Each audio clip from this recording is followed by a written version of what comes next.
কি করে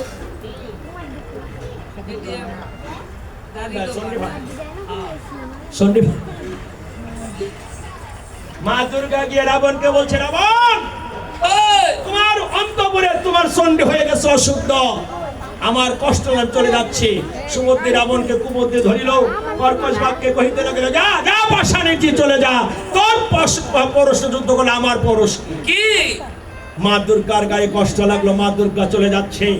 বিভীষণ দেখছে রাবণের রাজত্বে একটা কালো বর্ণের আচ্ছাদন এসে পড়েছে। তখন বিভীষণ বলেছিল, প্রভু এই মাত্র মা দুর্গা রাবণকে ছেড়ে গেছে, তাহলে তো রাবণ বধে আমার কোনো অসুবিধা নাই। না মহারাজ, আবার কি হয়েছে? আরো বহুত কিছু আছে। হ্যাঁ প্রভু, প্রভু গো, আমরা তিনটি ভাই, রাবণ, কুম্ভকর্ণ, বিভীষণ, করেছিলাম মহাযোগ ব্রহ্মার সাধন। ব্রহ্মার কাছে রাবণ চেয়েছিল অমরত্বের বর, কিন্তু তাকে অমরত্ব দেয় নাই। তাকে বলেছিল যক্ষ রক্ষ কিন্নর দেও দানব, কারো হাতে তার মৃত্যু হবে না। ভাগ ছিল নর আর বানর। তবে প্রভু একটা ব্রহ্মাস্ত্র তৈরি করে রাবণের মৃত্যুবান রাবণের কাছে দিয়ে গেছে, এইটুকু জানি। ওই বান ছাড়া তোমার পক্ষে রাবণ নিধন করা যাবে না।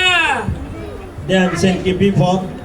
আরে যার মৃত্যুবান যদি তার কাছে থাকে, মার মুখ কেমন করে। হনুমান কয়, প্রভু দেখে আমি আনতে পারিনি। হ্যাঁ এই আমরা গণটা করছিলেন গো, আগে বৈশাখ মাসে নতুন পঞ্জিকা বাইরে সিরা সাথী আঞ্জি ভূতি এই লই আত্মার কইতো, এই ভূতি ভরবেন গো ভূতি। আমি ভূতি গো, আমি হতি। এই মামুনের যদি কত ভূতি লই আইও, হয়তো সুয়াসের চাই আশিকা পয়সা দাও বুঝছি। হনুমান কি করছে, এমন একটা গণক ঠাকুরের বেশ ধরছে, সিমটা করঙ্গের এনেছে হস্তে, ছাই বর্ষ রেখেছে অঙ্গেতে কাকড়ার মাটি দিয়া।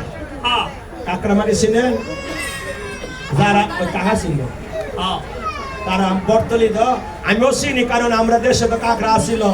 কাতি মাসে কাঁকড়া মাটি তুললেছে সাদা হইছো। এটা যদি কেউ তিলক দিছে সুন্দর, কাকড়ার মাটি থেকে মাটি এনে হনুমান ললাটে দিয়েছে দীর্ঘ করে ফুটা। তিনি যেমন চলছেন একেবারে ভট্টুরের বেটা, ভট্টুরের বেটা।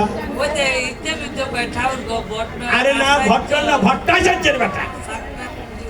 কে চক্রবর্তী, চক্রবর্তী, চ্যাটার্জি, ব্যানার্জি, গঙ্গোপাধ্যায়, চ্যাটার্জি, ভট্টাচার্যের বেটা।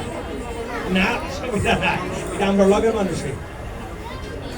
গিয়ে রাবণ অন্তঃপুরে যাচ্ছে আর বলতেছে, রাবণের জয় হোক, রাবণের ক্ষয় হোক, রাবণের জয় হোক, রাবণের ক্ষয় হোক। বন্ধ করে বলছে, এই ঠাকুর, এই ঠাকুর গলার চিন্তা ঘুমে গেল, ঘুমে গেল।